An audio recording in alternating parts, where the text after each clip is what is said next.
like we. Rhino, North Korea, wish they had it too. Most of the Caribbean, lucky like we. Studio Galaxy Day for you and me.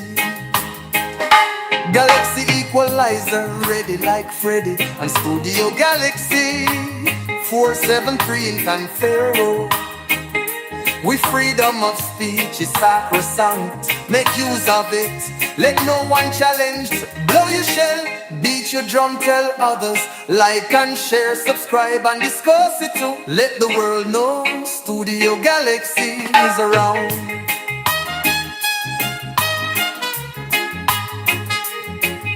Welcome, brothers. Welcome, sisters. We're back again with our program, Studio Galaxy 473 in Confero.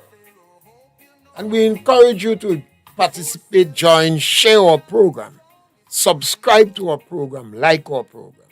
You are with the Galaxy Equalizers, Joshua and myself.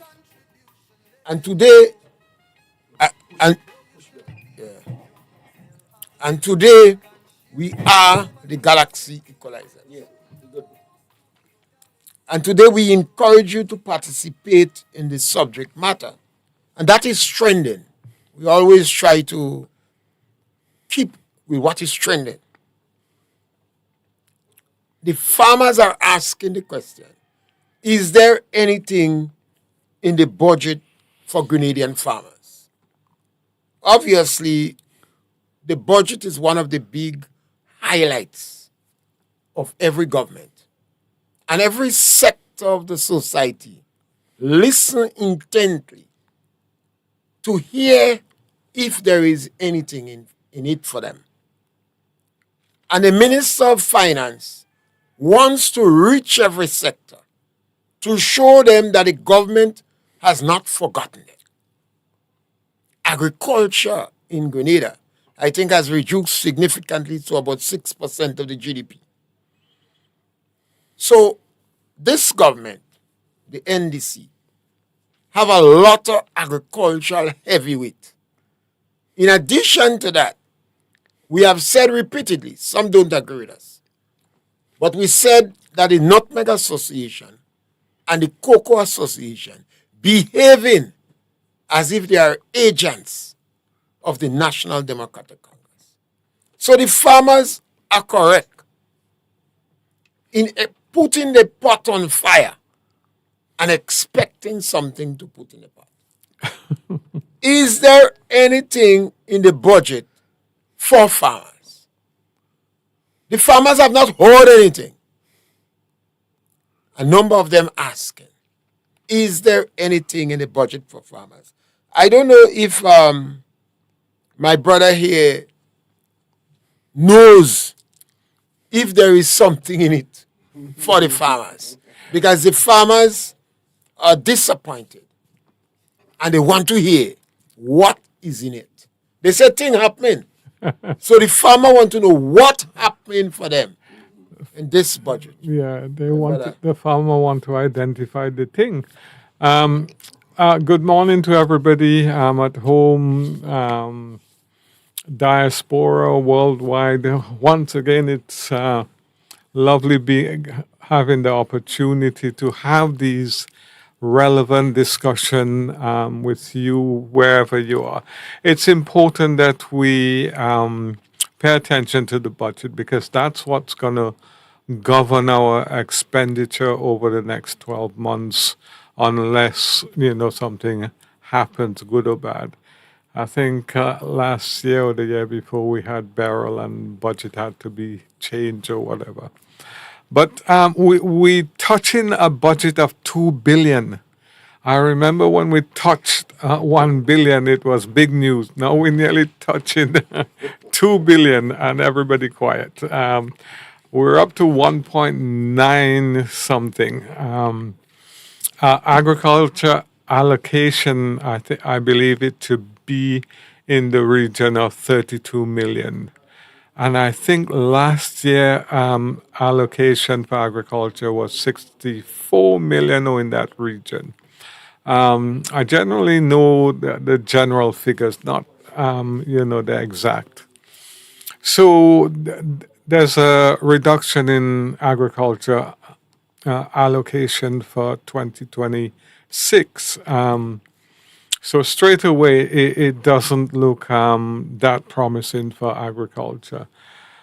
Now, there are a number of priorities that agriculture have been given. One is the reduction of the food import bill by 25%. Now, we've been doing that for the past number of years, and certainly over the past 3 years since this administration has been in power. We have no data that is made available to the people. The people are left in the dark. How did we do in 2025? Did we reduce the food import bill by a percentage, or did it increase? I suspect it increased. Now, it's important that we monitor these kind of targets that are set by government.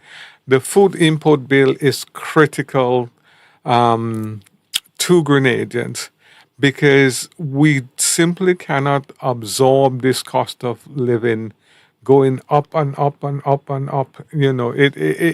Something has to be done. We know from previous research that's done locally and internationally, we generally have food on the island in the supermarkets for 2 weeks. So if the boats don't come for 2 weeks, then a large sector of our population, mainly the urban parts, will starve, because when you live in the country, although this is just a general something I'm saying, generally you have a little thing in your garden that you can fall back on or whatever if you plant. But a lot of people in the rural community have not done as much as they should for their food security.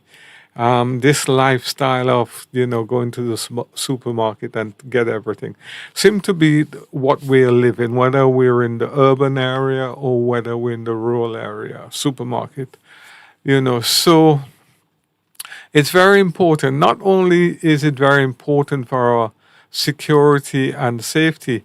I know we've had guests on this program who said food security is national security, and therefore it should be prioritized.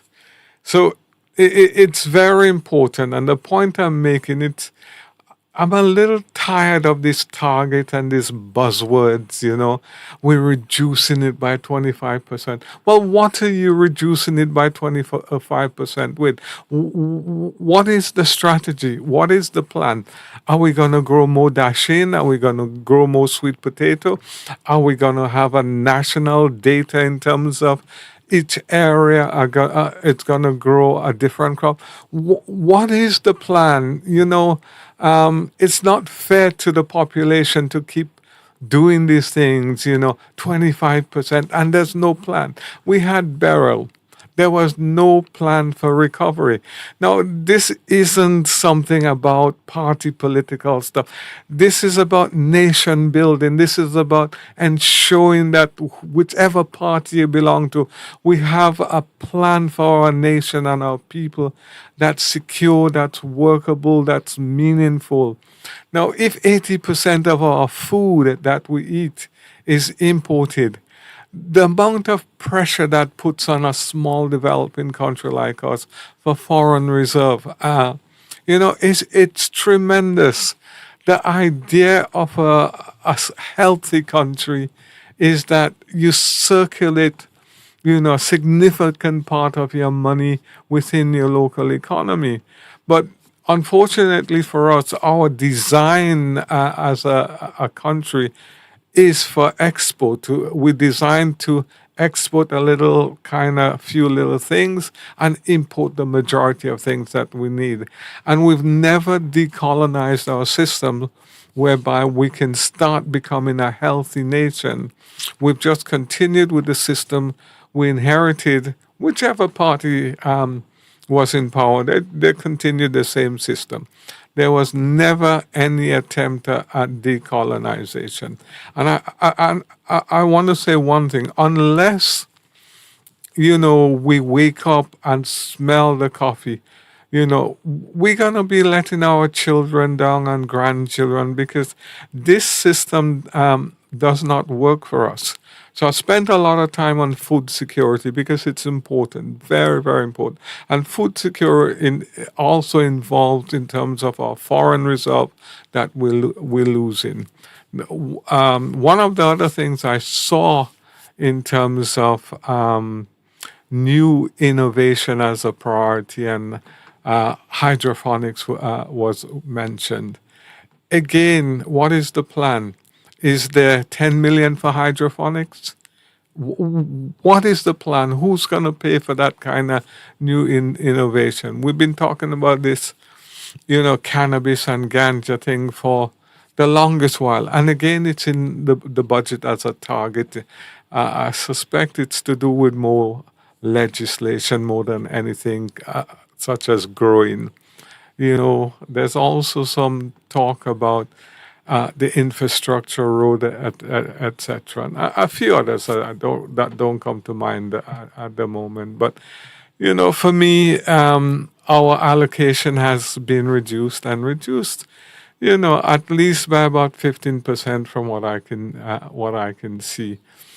We've had programs that should be implemented over the last 10, 15 years that hasn't, which would make a massive difference to our food security. The implementation of the national poultry policy has been just dragging along, linking agriculture to tourism so farmers have they can grow the products and have money in their pocket. Because one of these things, this program is not ashamed of saying, we want farmers to make money. We want farmers to be rich.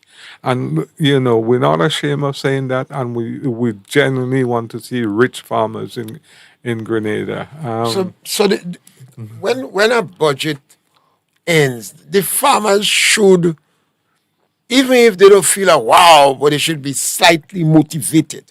Yeah, there should be a little something in the step, I don't think the farmers even... There is nothing in the budget, as far as we see, not even to motivate the farmers. Nothing special to say, we're going to provide more information for the farmers. Yeah. Not even that. Not even to say, we're going to strengthen the marketing arm of agriculture and help the farmers increase the number of eggs that they consume maybe to 150. Yeah. Absolutely nothing. Mr. Pierre, you really hit me when you talk about the marketing of the product. And I remember over the last couple of years, we're talking about this marketing board and this new marketing board. Oh, God. When will it be born? When will it be born? And, and the eggs, these are such easy. We eat about 80 eggs per year. Yeah, per annum. Yeah. Per person. Yeah. There are some countries that eat 800. So what it would do if the government had a plan to market eggs, to encourage people to raise that 80 eggs per annum they eat to 120. Yeah. 100. Massive difference. The poultry farmers, the layer farmers might have been excited. Yeah. There will be greater consumption of eggs. Nothing. Yeah. I don't think the livestock farmers, you didn't do anything to make them blink. Yeah. And the thing is, we're talking about... Michael Batista would have liked to, if you are listening to us, we'll highly appreciate a call from you. Because the government just spent over $4 million to bring in some animals.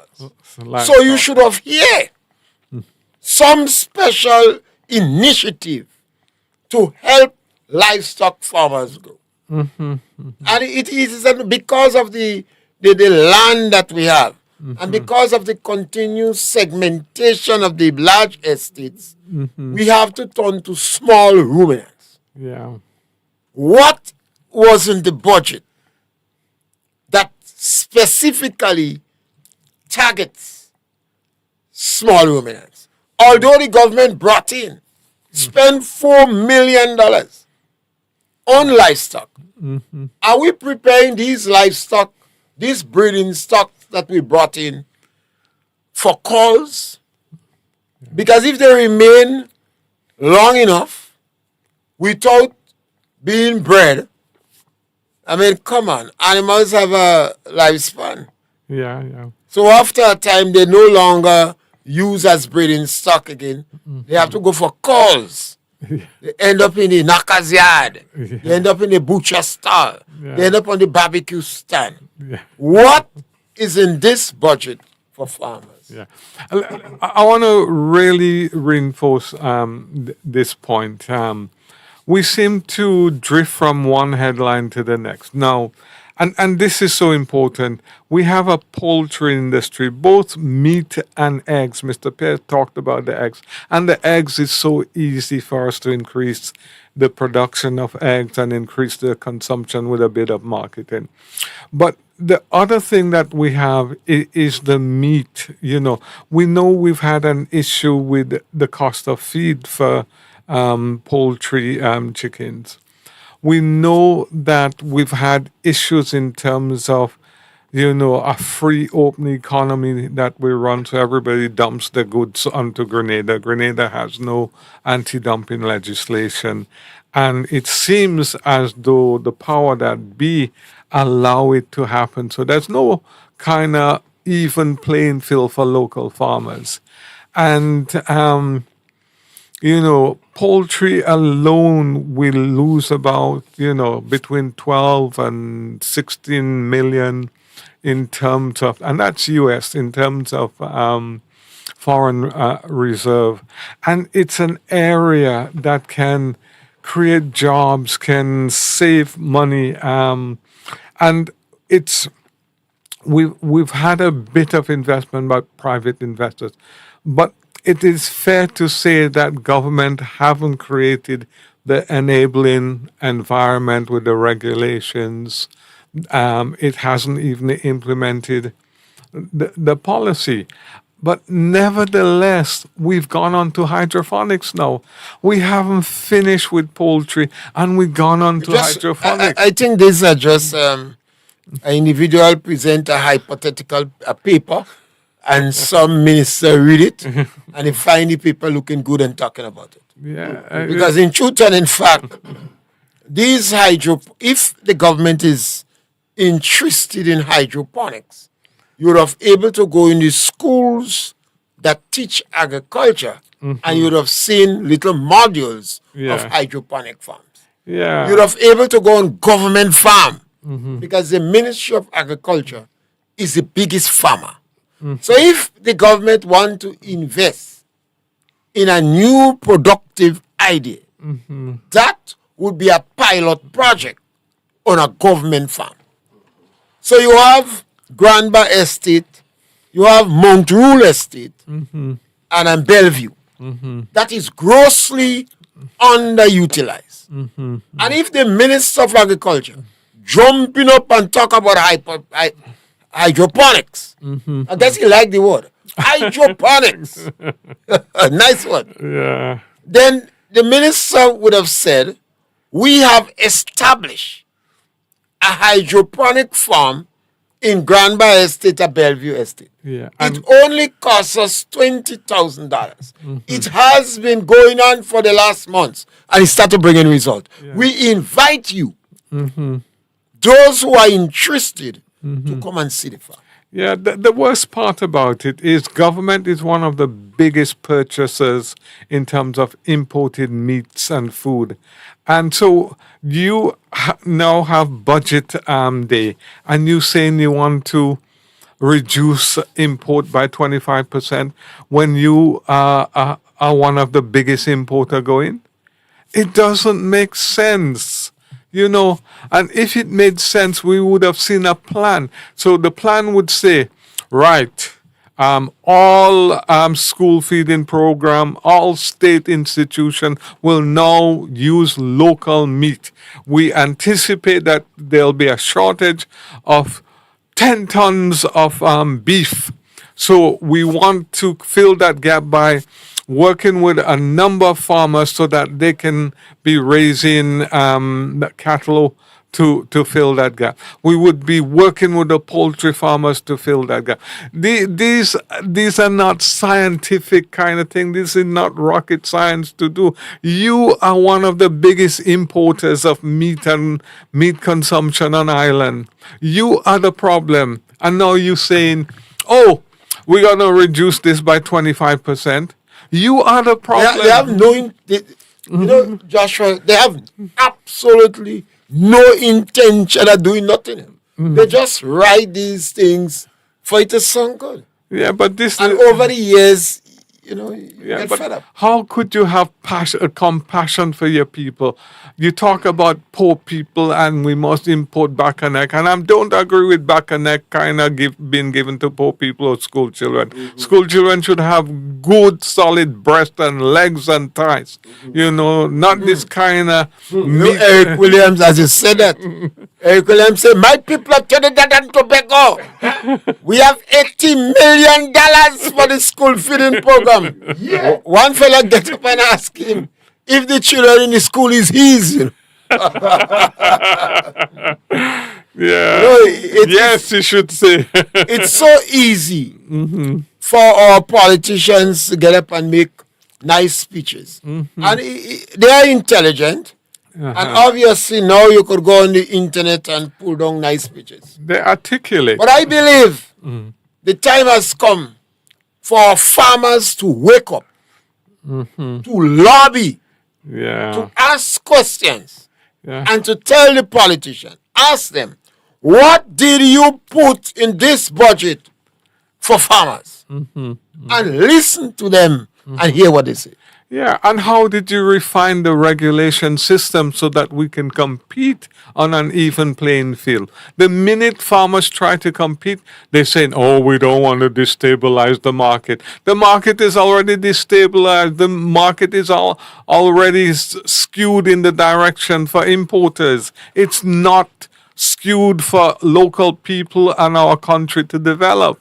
And unless we change the rules, we're going to be in this situation. We've been in this situation for over 50 years as an independent nation.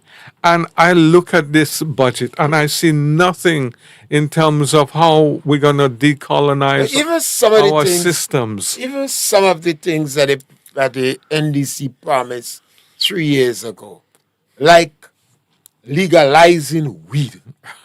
I mean, that's agriculture. Legalizing weed. There was a bill in Parliament to look at the weed issue and decriminalization. The Prime Minister said then, we're going to legalize weed. End of story. The Prime Minister come into power. The Minister of Agriculture and then Permanent Secretary visited Grenada Estate. They were satisfied with the level of productivity and the work on the estate. They told the workers that. And they said this estate could be earmarked. And I'm saying could be. I don't want to put them to specify. That is what they should have said. Yeah, Grenada is an ideal place for us to grow weed when we legalize it. They fired 31 workers on the estate. After the Minister of Agriculture and the Permanent Secretary visit the estate. I tell you, one individual on the estate, he said to me, yes, he's feeling happy. We go plant weed. The minister come on the estate. He's satisfied with the productivity. They fired 31 workers on the estate. In our investigation, we heard 19 of the workers that was fired was militant NDC workers. About a year after, the government rehired 20 workers. Mm-hmm. I don't know if an LNP start to wear yellow all the head. They re-employed 20. Yeah. The government got rid of 10 or 12 workers that was involved in the pest management unit for the cotton scale insect that affects saucer. Today, the government have about 3 or 4 of them. And the cotton scale insect continue to spread. Now, what is in it for the saucer growers? What is in the budget to help the fisherman to deal with the anxiety, to prepare our fishermen for the situation that developing in trade between the United States? Yeah, it's difficult for farmers. But go on, Mr. Pierre. What is in it for the vendors who sell through the post office? They send CMOS. They send spice. They send honey and other things through the post office to the United States of America. What? The government has not said anything in the budget that it was doing anything to address the blockage or embargo or the restriction. That might be a better word. Yeah, but on the post office. Yeah, So but not. I think this is weeks ago we were talking about this. The blue economy. What the blue economy mean again? The blue economy basically is to benefit from the sea and the coastline area. Well said. So when they say blue economy, you think the sky get blue. Yeah, but this is the point. They tell us they have an MOU. I think either with China or one country, the blue economy. And I'm thinking, well, budget time, you have a blue economy MOU. So what's the plan? What's the budget for the blue economy? You know, I don't see anything happening in Telescope. We coastal area. I don't see nothing happening. I don't see they jumping up or whatever. What is it about, things trickling down to the ordinary man? What is it? We know in economics, trickle-down economics really doesn't really work. We know what works is when you give people on the ground a boost and then it trickles up. They have more money in their pocket and they could buy more goods and services and the economy grows. We know that, we know, when the hotels and them were kind of hit or struggling or whatever, they were able to... You have a caller on the line. Caller, welcome. To get some relief. Yes, good morning, Doc. Yes, my man. Good morning. What is in it for the farmers? Doc today. All right, good morning. How are you doing? I'll take the title, although I don't have no certificate. well, I give it to you, so you can't refuse it. It's a golden title, Thank you.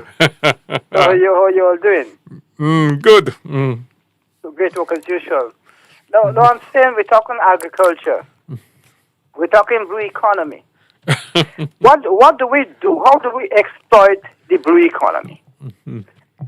We have what you call limited fishing. You can't say overfishing, so there's a time how to fish now.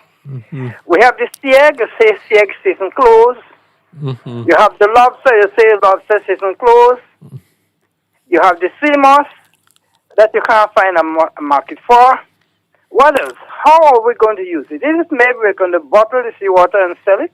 Is that how you want us to sell it? Then do you have a market for the seawater? So I don't know. It is confusing to me when you say the blue economy, we need to exploit the sea, and then you still have limitation in what people could do, taking the resources from the sea. So to me, this is just a joke. I don't see how we could do that. Yeah. We can do it if we are given the leeway and the market. Yeah. And we don't close the season for tackle. You can't hold the kawaii now, That is banned. The topper is restricted, it's limited. So how do you exploit the sea? How do we exploit the sea? You know? So that is a problem. But my observation is that over the years, I believe these people just talk just to keep us quiet. So they could have their way. I will suggest, as we talk agriculture, I will suggest, and I've been saying this to my friend for quite some time, I believe we can't get people to go back on the government estate as in the past, because to me, that will be slavery. I suggest that the government relinquish all the properties, give a second generation of land like the British people did. They sold our parents' land very cheaply. Give a second generation now. Cut up all the government, all the estate they have that they want the people to go and work, to exploit them, cut it up and sell it to them. And give them conventional title. And have a program identifying what they should do on these lands. So you're going to give them the road, you're going to give them the water, the electricity. They're going to put a home on these lands, and you're going to direct them know what to plant as you provide the market for it. That should be the next stage of agriculture. But to do the conventional agriculture that we used in the past and to get the farmers to go back, no. The farmers are not going to go back there. And I'm saying we are going to lose the agricultural sector totally. And that's the reason why I'm saying this thing. Put the road, the water, electricity, and so that the farmer could build on the property as a means of diversifying from the burdensome aspect of agriculture. So, okay, let me tell you, for instance, I have children, and I have a lot of land. Now, I could no longer work the land. So what I do, I partition the land to my children. I pass it on to my children. I say, okay, the savings that I had, I will now diversify into doing a little restaurant. Yeah? Yeah. On my farm that the farm creates, whilst the children take up the agriculture. You know? Yeah. So as an encouragement to them, well, that is what I got from farming. So if I got that from farming, you could obtain more from farming than I do, because it is the same land. We have to start talking these advancement, development of the citizens, development of the farmers, economic development of the farmer. But if we just want people to go to the farm, produce, not find a market, and put these things, this provision into their kitchen to rot, it does not make sense. Farmers are not farming for luxury anymore. They're farming for the money. No farmer is farming just to have a nice field that somebody come and they look at it and say, oh, nice field as in the past. And they sit down on a stone there and they look at it and they laugh. Those days are over. The farmer is farming for money to survive. So it's survival farming. And if they're not prepared to position the agriculture sector or the economy in that area, then I'm sorry, they're going to lose every single thing. Yeah. Because nutmeg it's not easy to go back to nutmeg. I am not going back to nutmeg. Nutmeg is not easy to grow. It takes a long time to produce. It takes all your money that you have saved, and then eventually you're not going to get it back in your lifetime. And then the children who does not like the land now, they are not going to bother with the two nutmeg trees. They're not going to go back there. So it's a waste. So you have to diversify into those aspects that I said there to save agriculture. Tourism. You have to use the tourism industry to sustain agriculture. If you're not going to develop the tourism industry to sustain agriculture, agriculture will be dead. Let me just have a little back and forth with your caller for a bit. In 2013, when we were going through the structural adjustment program, civil society, the IMF, were in really heated argument. Civil society was saying, when you have structural adjustment, you lose our people their jobs. There's going to be job losses for us. Now, we have to have something to create jobs if you're going to lose this job. The IMF said, what you have to do as a country is to link agriculture to tourism. That was in 2013. Today, that hasn't been done. Even proposals has been sent to government in order to get this done. It doesn't seem as though we grasp the importance of agriculture. And a nation who cannot feed itself is a dead nation. So sorry for taking your time. Continue. No, but I'll tell you something. I'll tell you. You heard me say from time to time, and Mr. Pierre heard me say this even before you joined the radio, that the politician, let me say, the politicians have no interest in the economic development and survival of the citizens. They don't, and that's the reason why they don't use this recommendation, because I had been preaching this a lot of years ago, and they said, you're crazy, agriculture is the backbone. I said, yes, I know agriculture is the backbone, but the main pillar to drive the economy is tourism. You see? And now we get to the point that we realize tourism is it, but we don't have the volume of tourists coming in here to stop up what we have. They're wasting a lot of time recognizing that. So there where we are, that is where they have to push tourism, mass tourism. I said, well, if we push mass tourism, we tend to damage the economy. I said, what are you talking joke? That's Mr. Jude Bernard and all this is Mr. Edwin Frank. I said, what you have to do, mass tourism, regulated, managed. You don't want them to come to stay. They come for 2 hours, 3 hours and go. So you just turn them over, but the dollar remain. They stop up what you have. All the things that you will ship away, they are going to absorb it now in the plates and in the drinks. But they're not staying here, so you turn that over. You want at least about 3 million tourists coming here in any 1 year. That is how you're going to make a difference. So you don't need to ship the banana. You don't need to ship anything else. They eat it right here. Yes. Because what they're eating, you cannot ship it. It's not for the standard of shipping. But you see how people don't think. And when you're giving them this advice, they look at you and say, which university you went to? They target you. They feel that you're dunce and you're dumb. So they don't take your advice. So that's where we are. We now are feeling from the failure of these leaders to position the economy for us to survive. We are suffering, but I suffering too. But what do? They are in charge. We continue to talk. We continue to provoke discussion. Have a good day, sir. We continue to provoke discussion. We continue to talk. We encourage the farmers in Grenada. Wake up. You have to ask questions. You have to lobby stronger. You have to discuss among yourself. You have to make demand. The government has just ended the debate on the 2026 budget. And we have not seen anything in the budget to create a wow, to cause the farmer to be interested. Yes, money is budgeted to pay the government employees. Yeah. To pay the government workers. To continue. Yes, since Lionel Canel, we have concession provided for farmers. But we have not seen anything. And what saddens our heart the most, the NDC is crowded with individuals that like to beat their chest about the farmers.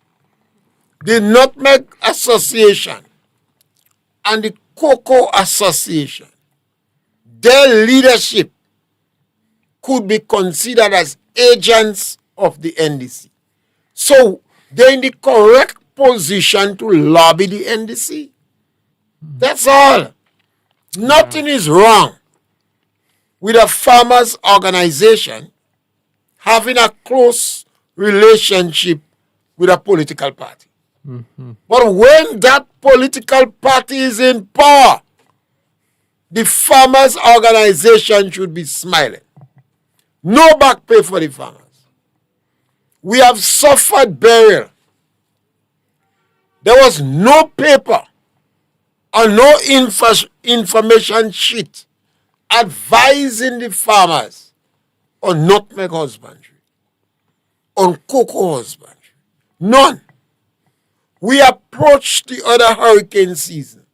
We beg on the radio to provide information for farmers, how to protect their livestock, how to protect their pen, how to strengthen their pen, whether they should prune nutmeg after a particular height or not. Not one word. And then during the Christmas time, you tell the farmers no back pay. Again, and now the government released a budget $1.91 billion. They beat in the chest. Big budget. They draw down from government deposits. They would take massive loans. And the farmers see down the cocoa jana pie.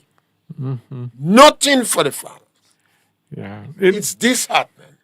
yeah, it's more than disheartening. It's holding our country back. A nation that's unable to feed itself, is a dead nation. The other thing that worries me greatly is that we continue this talk about food security. And I wonder whether we really understand the subject, because we should be discussing food sovereignty. Food sovereignty is the process whereby you grow the food that you consume. Food security is basically making sure you have the food, whether you import it or wherever you get it for the nation. But food security is not the way forward. The way forward is food sovereignty. And we know in our beautiful little island of Grenada, we can't grow everything. So we have to import some things. And even if we grow everything, we have to be prepared to pay a slightly higher cost for it because our cost of production might be greater than import. And it's difficult for us because our system is designed to import things. It's not designed to support local farmers to be competitive and grow what we need on island. So it's very difficult. So we stuck with the old script of food security. And what it tells me is that at our very kind of policy level, those who are doing that policy thinking have not really grasped the subject in terms of food, because it's food sovereignty that we should be concentrating on. Currently, yes, food security is important because we don't have food sovereignty, but we should be working towards food sovereignty. And you can't tell me we don't have the capacity to grow enough sweet potatoes for ourselves for the year. Sweet potato is between $4 to $6 a pound. Yeah. And you can't get it. Yeah. We do not have a consistent market. Yeah. But I don't think any farmer that plant potato running into problems to market. We don't have beet on the market. In recent times, I don't know, the boat has not been bringing in beet with great regularity. And Grenadians used to grow beet, or the one or two farmers that grow beet, they are not. Yeah. And beet again, some green leafy vegetables are imported in the country. Yeah. I remember many years ago, an individual wrote a paper that if every Grenadian eat 1 pound of cabbage a week, and he calculated that we had 20,000 households, that is 20,000 pounds of cabbage. And we had a lot of discussion on that. It was a question of raising our whole attitude towards good. That individual became a politician. He did not grow 1 pound of cabbage. Oh dear. I have always said, to the annoyance of a lot of strong NDC supporters, but none of them is able to defend it. That every time the NDC go in power, it is worse for agriculture. Oh dear. Every time. Today in our society, when the government started up with a first minister of agriculture, they employed about 12 persons. The first time that happened in Grenada, they call them advisory lead.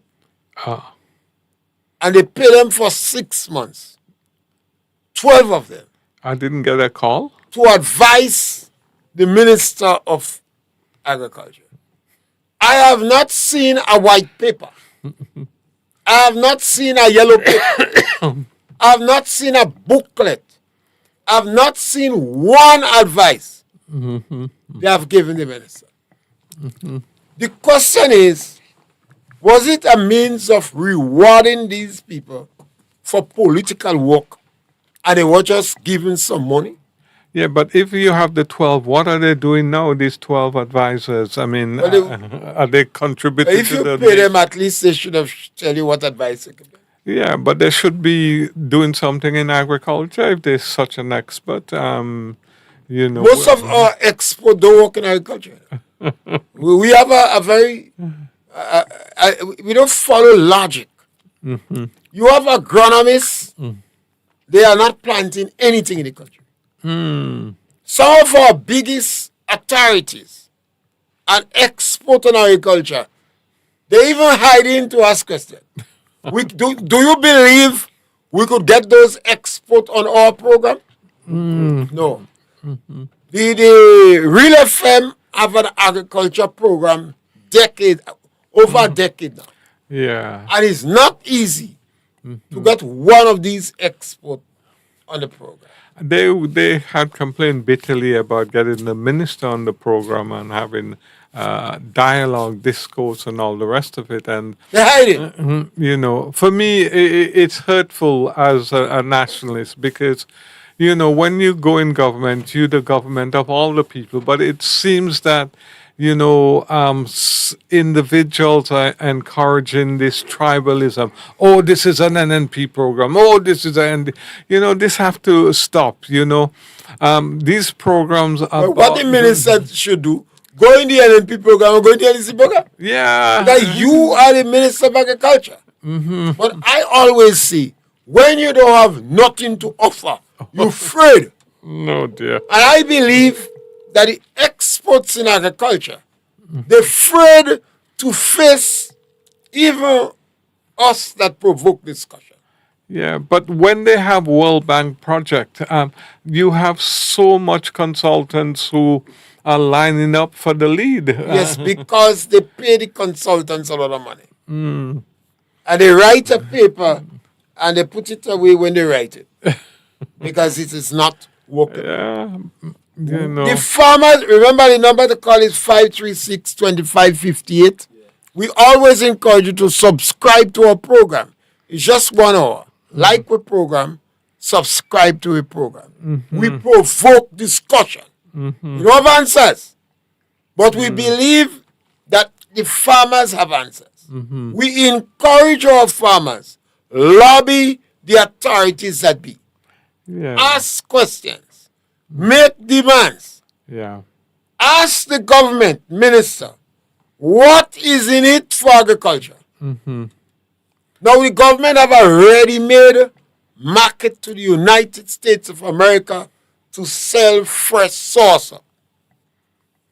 Marketing Board was able to convince the USAID, United States Food and Agriculture Organization, that our sauce up in Grenada do not have internal feeders.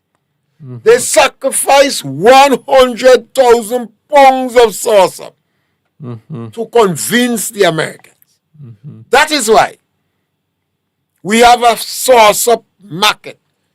I think a pound of sauce up is about $2.50 to $4 a pound that the farmers get. Yeah. The farmers don't have to harvest it. We have about 10 traders.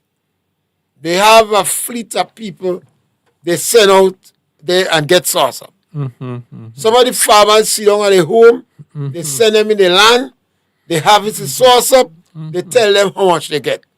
Sometimes some farmers don't send them in the land, they pass in the farmer's land, they take the farmer's sauce up, they forget to tell them they pass in the land. Oh, God. Very dynamic and interesting trade. Some farmers never send them in the land. But they go in the farmer land, they collect the farmer's sauce up. If the farmer meet them, they say, well, I pass in your land, I get 70 pounds. If the farmer did not meet them, They forget to tell the farmer. But we are able to export saucer. We have an issue coming up on the 1st of January. If Grenada cannot sell fish to the U.S. market, the saucer traders will be affected. Because flight. the plane may not find it very attractive to come to Grenada because more fish does go on the plane than saucer. Now, what the government is doing about that? The logistics. For 3 years, the saucer growers were not able to get a meeting with the government. I think they start to have one or two little things here and there. About 10 traders. You have a market. Does this budget increase the training for pollination, pruning, and the control of the croton scale insect that affects saucer? Does this budget provide more plants so that the farmers will cut down the bacano, balijay, and bamboo and plant saucer? Yeah, it would be so good to see a plan coming out of government because, the people in agriculture are highly trained. They go on all these kind of training, degrees, masters, etc. This is the time that we need to pull them out. Because for me, we have a situation, and I hope it doesn't happen, where our fish might be affected. I'm hoping we could overcome it. But I would like to see a plan, if we can't, what we could do.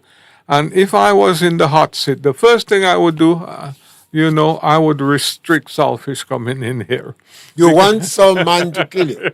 Because you have to be very careful when you're talking about saltfish. Yeah, because saltfish is important. Yes, very. Don't interfere with man's heart. Yeah. So saltfish is important, but saltfish is one of the things that's killing us in terms of hypertension, etc. And I feel I say, let me then. And the thing about saltfish, and I'm one of the victims as well. I love the taste.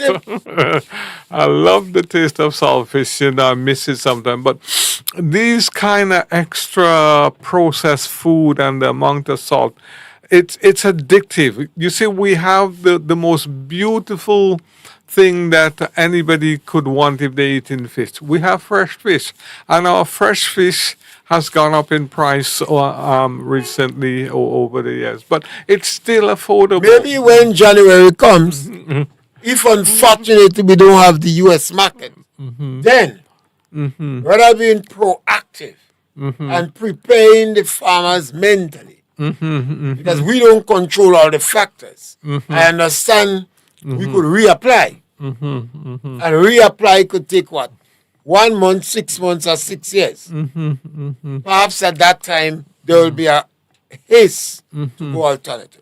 Yeah, and I think we should have a project, and I'm not trying to, be controversial, but I think we should have a project going where we must eat more fresh things rather than things from the tin. I know they have a longer shelf here life. we go on again. Now, who is going to bail the cat?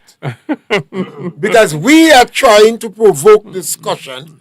But the Ministry of Agriculture, the budget could have said, we're going to strengthen the marketing arm of the Ministry of Agriculture to concentrate on the more consumption of eggs, more consumption of honey, more consumption of sea moss in the country. Yeah, and by doing that, you reduce your health bill. You see, they're interconnected, and this is where I think we lose out. We don't always see the interconnectivity that's around these non-communicable diseases that we seem to be having such a high degree of.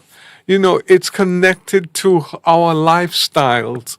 And, we're a free country and we're free to do what we want. But a But lot of the farmers, this is because there are some simple things the government can do to help the farmers.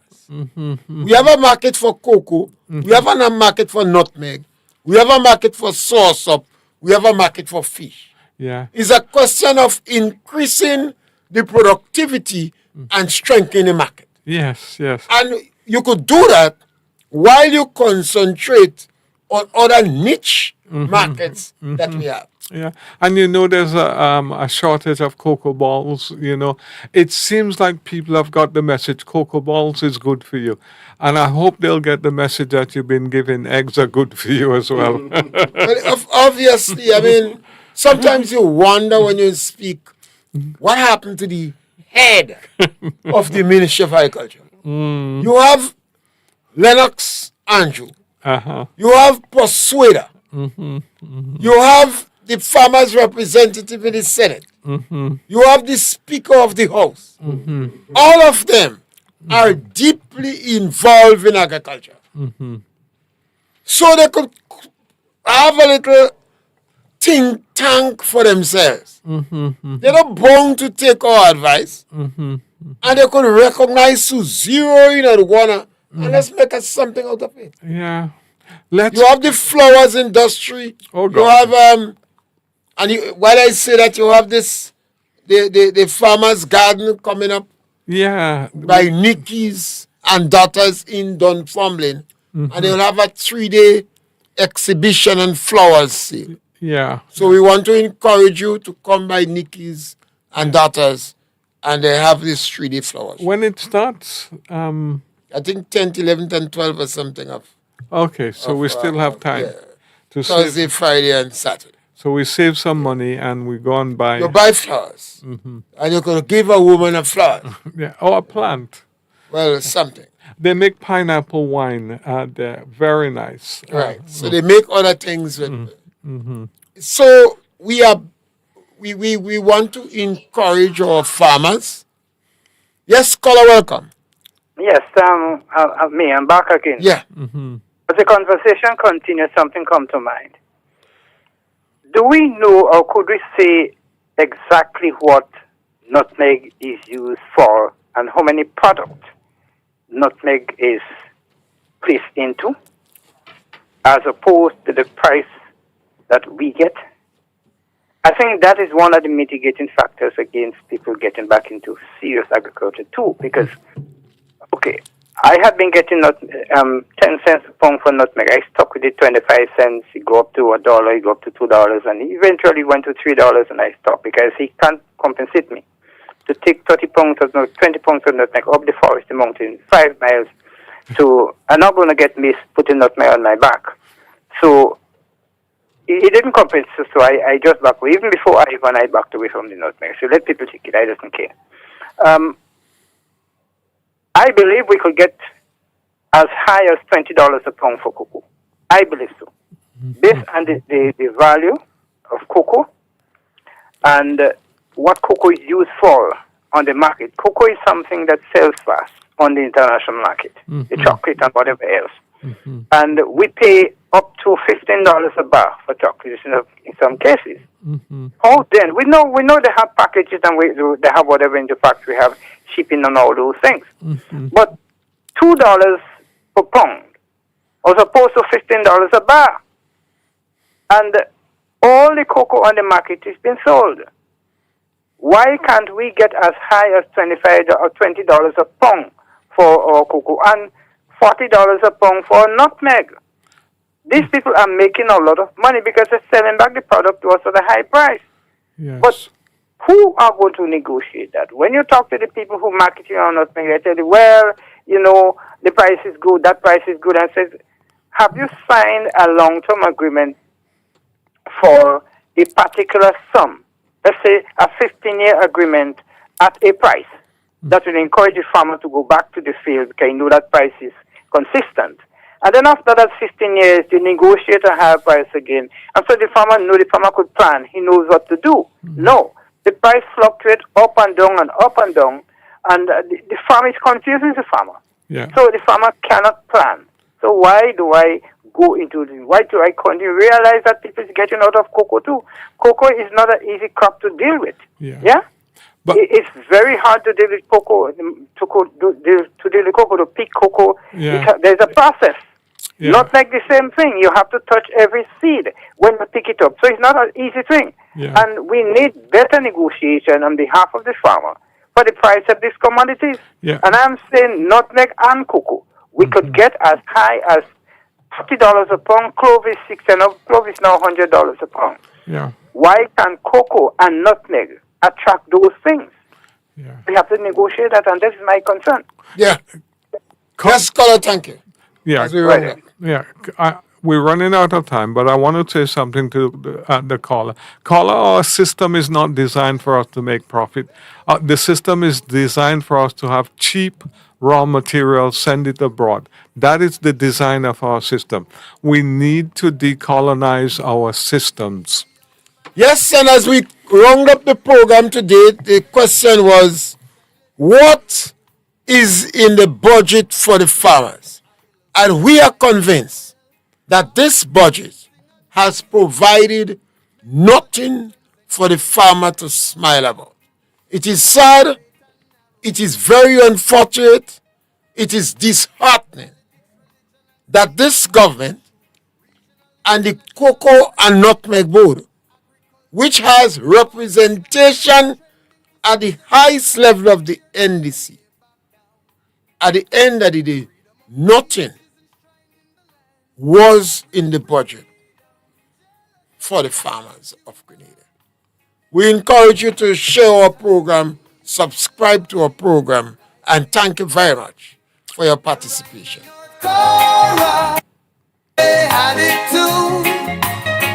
Most of the Caribbean